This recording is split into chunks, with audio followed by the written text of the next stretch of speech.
Hey everyone, welcome back to the channel. So you've got a business idea.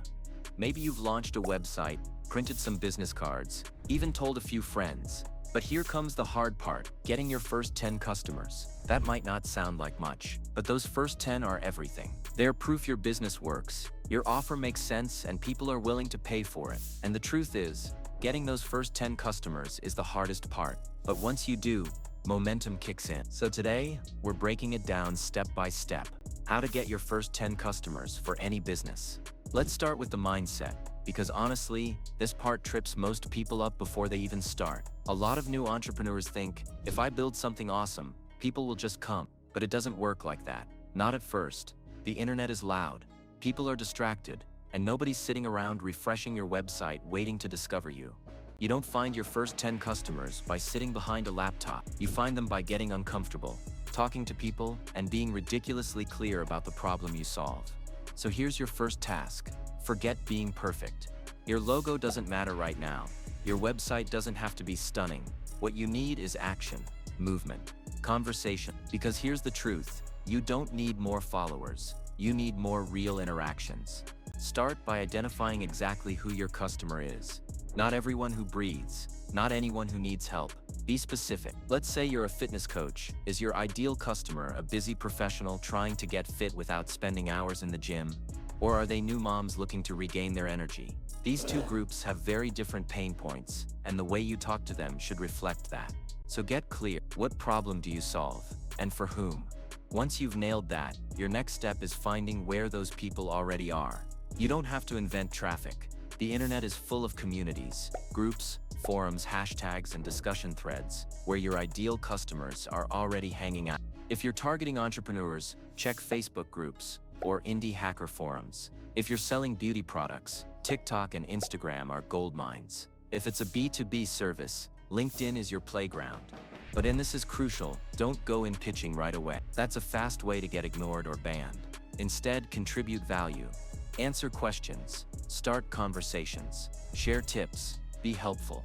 When people see you know what you're talking about, curiosity naturally leads them to your profile, your offer, and eventually a conversation. And here's a little strategy most people overlook. Just talk to people. Seriously. Open up your phone and message 20 people you know who might either be your ideal customer or know someone who is. Don't just say, hey, I'm starting something new that helps your target group with the problem you solve. Do you know anyone who might benefit from something like this?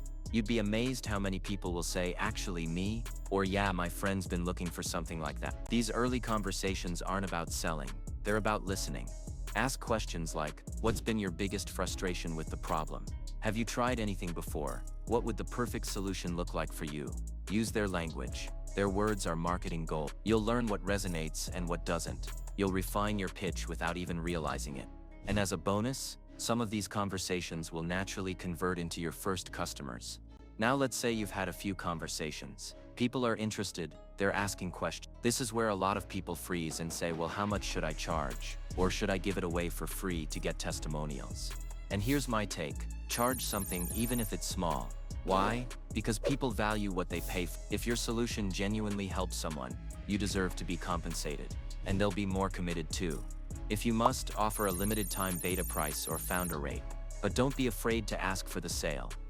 A great trick, frame it like an experiment. Say, hey, I'm offering this to a small group at a discounted rate in exchange for feedback.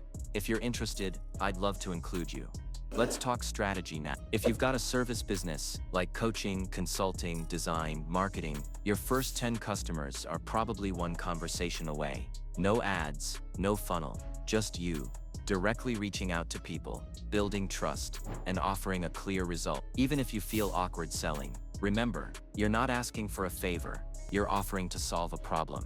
If you've got a product business, physical or digital, your strategy changes slightly. You need to create buzz, use pre-orders, samples, or exclusive first editions to drive urgency. Tell a story.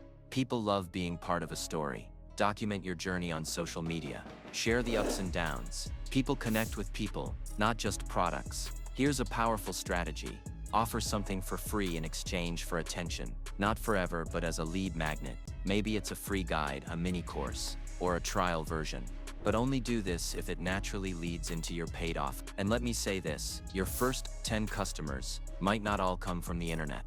Shocking, I know. But local meetups, co-working spaces, community events, even your personal network, these can all be gold mines. Go where people are, get face-to-face if you can. Ask for introductions. Here's something else that works like magic. Partnering with others who already serve your audience. Let's say you're a web designer for real estate agents. Partner with someone who coaches realtors. They already have the trust. You just need to provide value. Offer a free workshop, collaborate on a piece of content, or give their audience an exclusive deal. These small alliances can open big doors. And throughout this whole journey, keep one thing in mind. Track everything.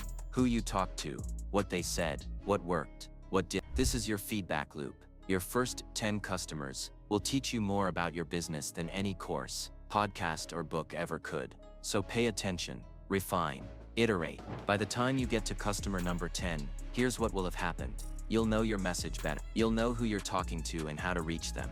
You'll have testimonials, case studies, or feedback you can use in your marketing. And you'll have something even more valuable, confidence. Because you've proven to yourself and the world that this thing works. And from there, things get easier. Referrals start happening. Let me wrap with this. Every big business, every famous brand, every success story you admire started with 0 customers. Just an idea, a solution, and the willingness to talk to people over and over until someone said yes. You don't need to wait for the perfect funnel or fancy branding. You need conversations, consistency, and courage. So stop hiding, start reaching out. Your first 10 customers are out there. They just need to hear from you.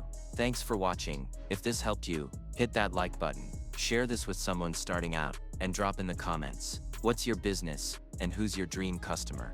I'd love to help you make that first 10 happen. See you in the next video. And remember, action beats perfection every single time.